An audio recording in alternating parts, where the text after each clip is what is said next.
ピッチング忍者の愛称で知られる投球分析家のロブ・フリードマン氏は、現地時間2月7日に米メディア、ドジャースネーションに出演しました。その会話の中で、2025年の大谷翔平選手の投手としての活躍予想を語りました。また、バリー・ボンズ氏の大谷は打者に専念するべきという発言についても言及するシーンがありましたので、合わせて日本語字幕付きでご紹介します。Starting rotation, the additions of Blake Snell, the addition of Roki Sasaki. You have Tyler Glass now. Shohei Ohtani's returning. Yoshinobu Yamamoto is a guy that in his first year dealt some injuries but still showed that ace-level potential. Is this the most talent that you've ever seen in a starting rotation to start a season? Yes, without a doubt. The depth is incredible. I also think it's the filthiest, just plain old rotation I have ever seen in my life. Yeah, it is absolutely stacked, and we're going to start with Roki Sasaki. I mean, you talk to scouts out there, and they say this guy has the stuff to be a number one, to be a true ace. He topped at 102.5 miles per hour a couple years ago, has that nightmare splitter, also has the slider. Scouts don't just throw that out there. A guy is going to be number one.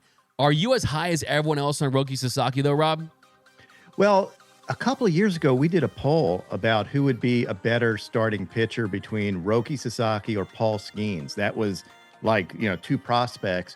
And I think most folks actually sided with Roki Sasaki on that back in the day. That's who they wanted on their team. So, yeah, I am absolutely high on him. Obviously, Paul Skeens already proved himself at this level.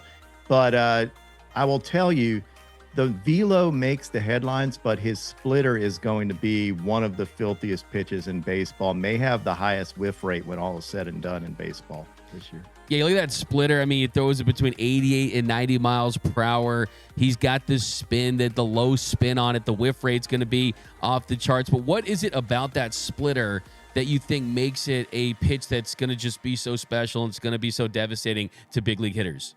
What's really rare about it is he can make it cut. So a lot of, you're used to seeing splitters tail off arm side. He can cut that splitter. It almost looks like a slider or a cutter. In fact, I think in a WBC, they were labeling them cutters and they were splitters. So hitters aren't used to seeing that. And whenever you have an outlier pitch, it takes hitters a long time to adjust to that because they're used to seeing what they're used to seeing. And their approach is to bucketize it, to say, I'm used to seeing this, so this is how I'm going to approach this guy. But when they're seeing something they haven't seen before, it could be a nightmare, especially when you have to then adjust for, 100 plus. Yeah, and you look at some of the numbers, a 57.1% whiff rate last year for that splitter. Major league average is 34.5%. Of course, big league hitters are big league hitters, but just if anything comes close to that number, it's going to be fun to watch. But in your opinion, what do you think is going to ultimately determine whether or not he translates to the show? Is it adding the third pitch that also is more effective, like having more success with that slider? Is it, of course, health is a factor? He hasn't gone deep into seasons and pitched 180 games, but I mean, with this rotation and going to a 6-man rotation, how really important is that? But in your mind, what are you kind of looking for from him to make sure that he really establishes himself this year in the show? I'd like his velo to come back to where it was. So, gain a couple more miles an hour back. And I don't think that's going to be tough. Y'all have the best coaches out there and they'll be able to fix him. But then, just adjusting to the major league size baseball, which won't be hard. I mean, he did it in WBC and, didn't lose anything really off his stuff. So I think it's going to be easy for him. I look for command. Command is always the thing that you struggle with. A lot of pressure on somebody because no matter how good you are, you're going to feel pressure being on a team that is defending world champs with all these guys alongside him. He doesn't want to let them down. But, all that being said, stay injury-free, do what he can do, and he's going to tear it up. Is he your pick to win the Rookie of the Year? Yeah. I was just talking about that yesterday. I think without a doubt, it'd be silly to not say him just because of his experience and stuff. He's as good as anybody that's come over from Japan. A Rookie of the Year. The headlines just write themselves. Now, you were saying?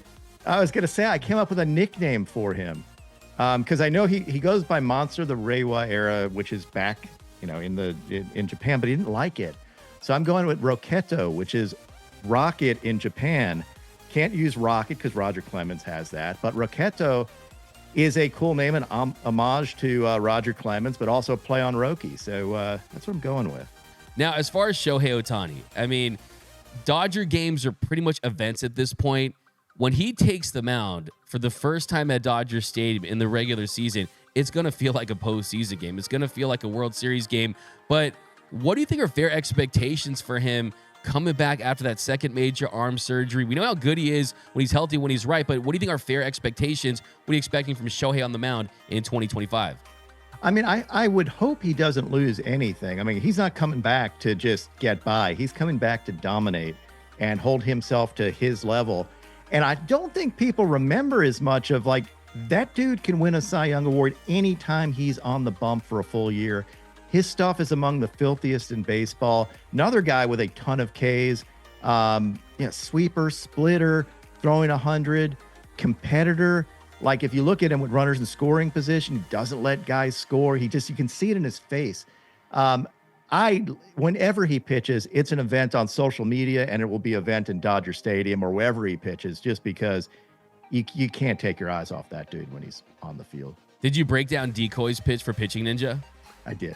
I did. It was excellent. I mean, it's as good as a dog's going to do. He's got to teach Roki's dog Ram how to do it too. His toy poodle. I need to see that too. Now, he's also made some adjustments too. I mean, you saw less splitter, more sweeper for him. Do you expect that to be more the same for Shohei? I wouldn't be surprised. So this is a guess. I wouldn't be surprised to see a little bit more splitters. My guess, and again, I didn't talk to him about this, but I think he switched to a sweep to relying on a sweeper more because of the blister issues he was having.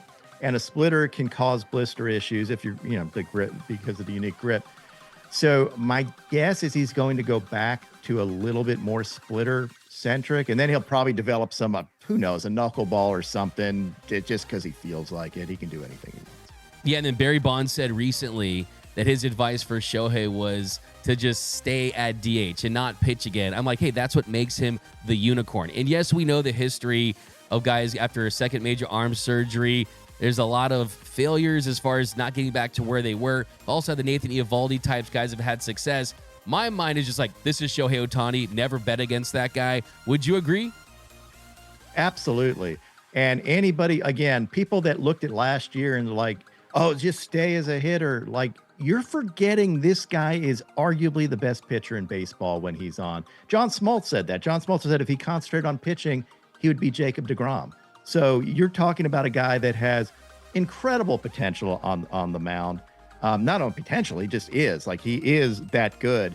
And I guess having a year off, people forgot about it because, he's that dominant at the plate. But, I mean, I am as excited to watch him as anybody on the mound this year. Now, my next DFA of the day is for Barry Bonds, who had this advice for Shohei Ohtani.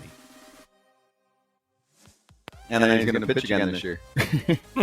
I think he needs to stay at DH and do what he does best. You think so? He's a great. That's going to tire him out. I think it's just too much on him. I think what he does and what he brings to that team right now, why change something that's going great? I think maybe come in as a reliever because he's so solid, so hard throwing. He's got that great slider, split and everything. It's great. Come in, throw an inning or two or something, but maintain what you do well. Did Barry Bonds just say, why change something that's going great? You mean the same Barry Bonds that was headed to a first ballot Hall of Fame induction before he started taking steroids? If he had taken his own advice, he would be in Cooperstown right now. He would be a Hall of Famer. Barry Bonds, without any shadow of a doubt, was one of the best players in the history of the game before he took steroids. But then, of course, he did take steroids, and he took it to a whole nother level. One of my most mind-blowing baseball stats in history for me is in 2004, Barry Bonds reached base safely 376 times in 373 at-bats. Think about how ridiculous that is. So I know what he's doing right there, too, is he, I think, feels Shohei Ohtani's legacy growing. And he knows that he didn't pitch.